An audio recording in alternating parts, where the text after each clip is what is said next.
Hey, everybody. I told y'all I was coming back. We have a fascinating interview today. We're in the school system. A lot of us in these professional careers, we do a lot. We show up for a lot of people and do a lot of things. And I'm honored to bring to you today a guest who also had a moment where she decided she wanted to do things a little different, but she's in a bit of a different field. She's in the world of therapy. So I'm going to let you introduce yourself and tell people who you are, what you do, and a little bit about the change, the moment that you knew you needed to do something a little different. So come on, take it in. Absolutely. Thank you, Dr. D. Thank you so much for this opportunity. Greetings, everyone. My name is Tameka L. Muhammad, and I am a licensed professional counselor. Most people know that as a therapist, right? Most people know that as a therapist. So I am your friendly neighborhood therapist. And what I do several things as a therapist. So my focus is Black women who are struggling with anxiety.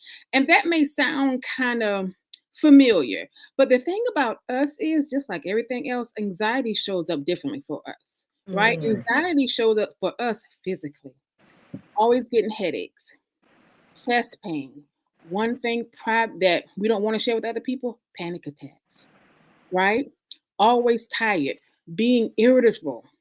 That could be signs of anxiety, hypervigilant, always worry, always thinking about the worst thing that can happen, no matter what you do. That's anxiety for us. Not a problem as long as we have coping skills in place. And oftentimes, if we don't know what's happening to us, how can we remedy it? So, what I work on with Black women is we recognize and we remedy those anxieties. Wow. Okay. So tell us, so even in the work that you do, you've decided I got to do things a little different. What brought that on? I right now I do therapy one on one. And in most of my sessions, every week, Dr. D, I have that aha moment with along with those who I support. I don't like to call people my clients. I'm more of a support system, right? I have that aha moments because when we think about it, we aren't necessarily taught these coping skills, right? And I have teachers who I serve as clients. So I think I can service on a bigger level if I start doing workshops, PDs, different things, opposed to that one on one. So these skills that we're learning in a private session, we can take this to the world. We can take this to the world. And so, even when you say the word anxiety, and even with the word panic attack, some people don't really like. I've heard people say, I don't subscribe to that. I don't believe Absolutely. in that.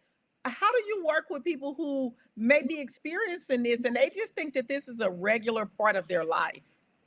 Well, I'm here to tell you, it doesn't have to be. Right? It does not have to be that we're having these panic attacks, that we're hyper vigilant.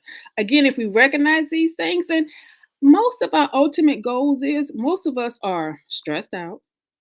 We just want peace. And it's steps to achieving that peace that we want. And sometimes those steps includes coping skills. So no, you don't have to subscribe to it, but you don't have to live that way either. There are solutions to what you're going through, and it can be terrifying having those panic attacks. So, do you want to live in fear, or do you want to learn ways to cope with and deal with those panic attacks, that hypervigilance, those stomach aches, that irritability? If you want to stay that way, I'll support you. But if you don't, come on over and recognize and remedy what's happening. Okay, so now I got to bring this up because I know that the audience that I serve is typically at maybe that 35 and older mark, and we go from 35 all the way to 80. Yes, ma'am. Okay. And so some people might be thinking, oh, this is just maybe menopause or Mhm, perimenopause, or mhm. you know how we like to attribute what it could be, but we don't go to the doctor to get it checked out because we've learned how to deal with it. We figured out I'm gonna have me a glass of wine, I'm gonna do this, I'm gonna do that. how can they know whether this is something that they need to see a therapist or get counseling for, or if this is a medical issue that they need to go see the doctor for? That's a very good question. And you want to start first with your doctor. And if some of us have noticed, our doctors have started doing screenings, mental health screening. If your doctors are asking you mental health questions, when's the last time you felt sad? When's the last time you felt depressed? Are you sleeping? Are you eating regularly? They're not telling you this, but they're doing a mental health assessment. So the first place you do want to start is with your medical doctor. And more than likely, they may tell you, and we don't know this because this is all private, it's time to see a therapist, right? And let me use this everyday example. Most of us, when we get up in the morning, we go to the mirror. We go to the mirror to wash our face. We go to the mirror to brush our teeth, put on our makeup, put on our hair for some of us. We go to the mirror because we need an aid. Most times we cannot freshen up without the aid of a mirror. So we often need an aid, right? That's what that mirror is. We can't put on this makeup and put on this hair and brush these teeth. We can, but we may look a little odd and we want to check ourselves using that aid. And that's what therapy can be, an aid. So you have gone from one way of working, which was one to one Yes, in private sessions, to now workshops and seminars and speaking at conferences, and all of these things in order to have bigger groups and more people, and also to be more accessible. So yes. that can be kind of scary. How were you able to, like, what did you have to tell yourself to help you to go from one-to-one setting, which is very comfortable, Hmm. very controlled, Yes. to a larger setting? It's time, Dr. D. It's time. Like I said, every week in sessions, we have these aha moments that we call them with those who I support. And again, we're not taught this. So if I can lend, if this is the way that I can lend to help my community, I'm all for it. Because again, our ultimate goal is peace. Our ultimate goal is learning ways to de-stress. We don't want to be stressed all of our lives, right? And sometimes we have those heavy weights of being stressed. So I this is my way of helping. It's like a calling. I've known since I've been a little girl that I wanted to be a counselor. And along with that, along with being a counselor, is also being an educator in sort of a way. It's definitely a form of education. Mhm. So, and that's another thing, that people think that the only way to teach is in a classroom, Mm-mm. and it's not. And teaching doesn't only happen in the classroom. I know I was teaching my kids way before they went into a schoolhouse. I was their Absolutely. first teacher. Yes, And ma'am. teaching is not only about the academic subjects. Hmm. We go and we check up on our physical health, and we Hmm. go and get that checked, but we tend to leave our mental health unchecked, or we will think that it's okay to deal with these things, the stress, the anxiety. What is the long-term impact that could have on your body? Oh, and that's the thing with us. When I say us, I mean Black women. We show up physically, right? So again, it may be the headaches, it may be the chest pains, it may be the stomach aches. Anxiety shows up for us physically. So if we don't put those things in check, that starts to wear the body down, right? And we need our body. We need our mental in order to help with the physical. So again, I hear what you're saying, that a lot of us kind of adjust to being uncomfortable, Hmm. right? But we don't have to. There are many of us out here. Tonight we're talking about me as a therapist, but there are many of us out here. Because many of us want to see someone who looks like us, right? Right. Traditionally, people don't look like us when it comes to therapy. And research has shown that you're more comfortable with someone who looks like you. So we're out here. We're out here fighting the good fight. So yeah, it for us, anxiety, anger, it shows up in physical signs. And I will even say that in the school system, and Even to this day, I have conversations with my best friend, with other friends who are in the school system, and we have this known trait of having stomach issues. Mm-hmm. And before, I thought it was just stomach issues. You know, you got a weak intestinal system. Some mornings you got to have that bowel movement in order to get going. You feel sluggish, and all. I never knew that it was attached to the stress. Absolutely. Absolutely. Absolutely. And I don't know if you've started seeing these commercials where different deodorants are talking about stress, sweat.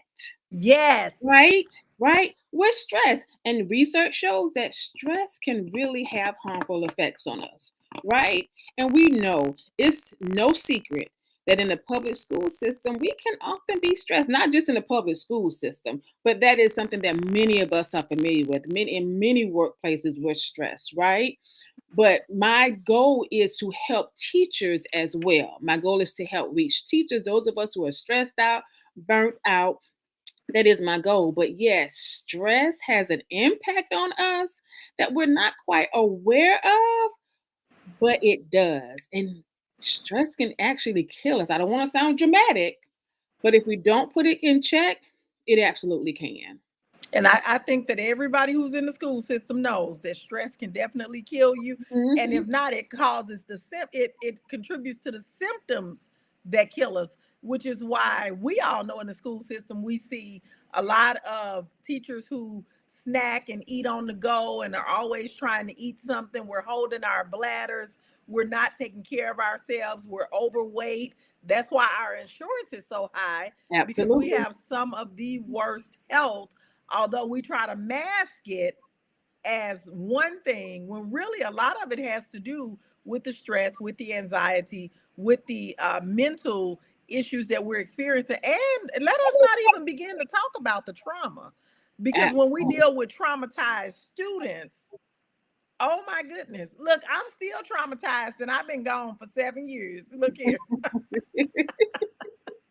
Absolutely. And unfortunately, we just had an incident here in Georgia where there was a shooting and several people were killed. And that just didn't impact that one school, that impacted all teachers, right? I saw posts on media and even my teachers that I service as clients of those who I support, they said that impacted them as well, even though it wasn't in their school. So it impacts us, that stress, that trauma, it impacts us. And you mentioned insurance. I service those who are here in Georgia when it comes to one-on-one therapy, but I also, and you can reach me on various, my name Tamika El Muhammad, but I also want to bring to attention to those who are outside of Georgia, therapy for Black girls. Therapy for Black Girls with an S is a wonderful resource for you to go to and find a multitude of therapists in your area, because most insurance companies, if you have insurance, most insurance company covers therapy. So you can go to that site, Therapy for Black Girls with an S, and find a therapist. I would suggest maybe interviewing. I'm out there as well, but again, I primarily service those in Georgia when it comes to the one-on-one. When it comes to the workshops, the seminars, everyone is invited. But again, I just wanted to put that out there. Therapy for Black girls, for those of us who are interested in therapy. And just like we're doing this live, Dr. D, Yes. you can do therapy these days on your phone. Yep. You can do therapy on your lunch break, in your car. And many of those who I support, they're doing on their lunch break. They know I can get them in. You know, we deal with our issues, we raise that level back up and get you back to work. So it's more accessible these days. Yeah, and I think that that's really awesome, because a lot of times we don't want to deal with the school system and the EAP and Hmm. their program. I know I felt much more comfortable having someone outside of the school system, because I didn't need them folks in my business. Yep, I'm old school. Absolutely. I didn't need them folks in my business. And Absolutely. secondly, like you said, I wanted to work with a Black woman who could understand some of the experiences that I was having.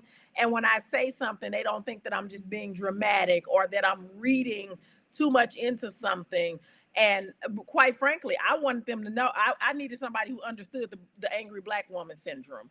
Absolutely. And You know, like when you find somebody you feel comfortable with. I'm so happy that Zoom is a real thing now, because like you said, on your way to work, during lunch break, on your way home from school, you can get your session in and feel refreshed and be able to move forward.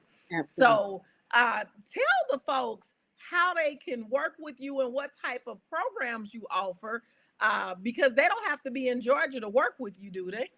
Absolutely not. For those, one of the ways that you can reach me is on social media platform by my name, Timeka L. Muhammad. I'm not sure if it's coming up there, but it's TIMEKA, my middle initial L, Muhammad, on Instagram, on TikTok. Yeah, those of us who are 40 and above, we're also on TikTok and Facebook as well. So you can reach me on all of those social media platform, and also on my website, thecouragetocope.com. Okay, so folks, go follow her on Instagram and on TikTok and her website. Reach out to her and tell us about a little bit of the work that you've been doing lately. I saw that you had done a couple of workshops. Can you share with us a little bit about that? Absolutely. One of the workshop that I do, I don't know, I'm a Southern girl. And growing up, we didn't know about anxiety. We called them nerves. So, Yes. we call them nerves. So, one of the workshops that I do is called Soothe Your Nerves, right? And it's a Black woman's guide to understanding and remedying anxiety. That's one of the ones that I do. Another one, and so teachers are, of course, invited to that. And what it does is it kind of talks to us about how anxiety shows up for us, right? It shows up a little bit differently, and you're not alone. One of the purposes of that workshop is to let you know millions of us suffer from anxiety. So you're not alone. You don't have to be isolated. And what the workshop does is to let us know that we're not alone. It helps us recognize and remedy some of those things that are impacting us when it comes to anxiety. And whether you're struggling with anger, trauma, oftentimes the anxiety is the doorway to other things. So that's one of the things that that particular workshop does as well.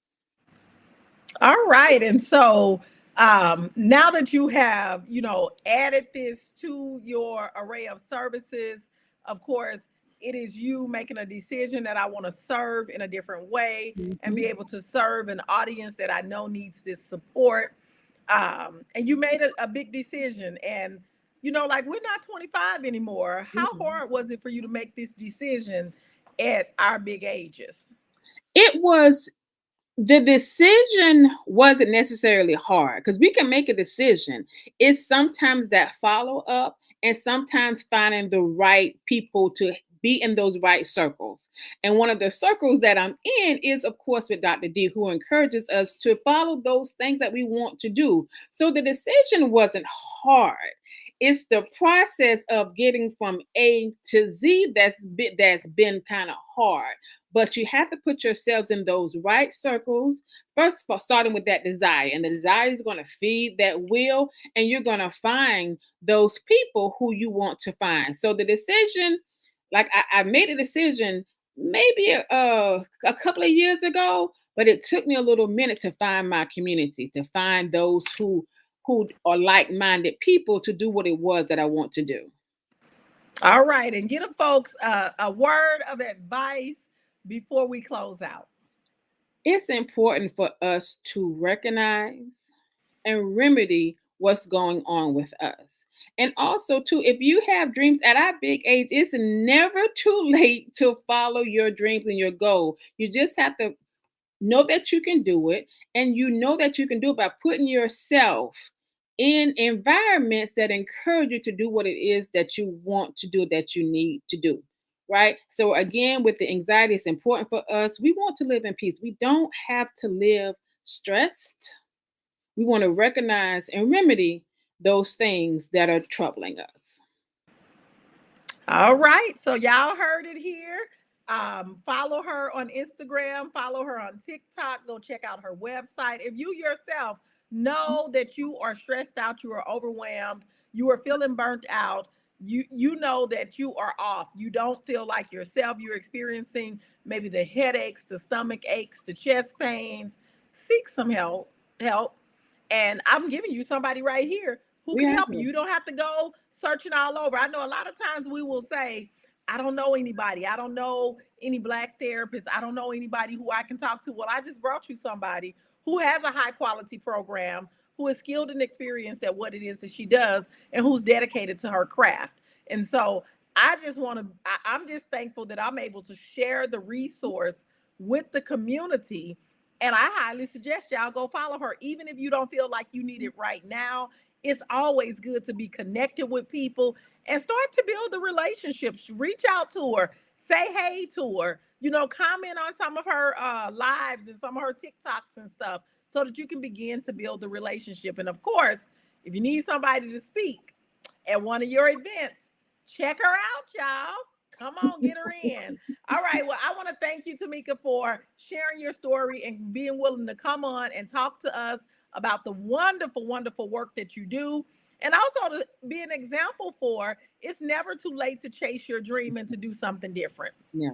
Thank you, Dr. D. Thank you so Uh, much for this opportunity. you're so welcome. All right, folks. We'll see you in the next interview of another amazing person who followed their dream, even after 40, because a lot of times we think that once we over 40, over that 35 mark, that it's over with, and it's not. We still got plenty of life left. So I'll see Absolutely. y'all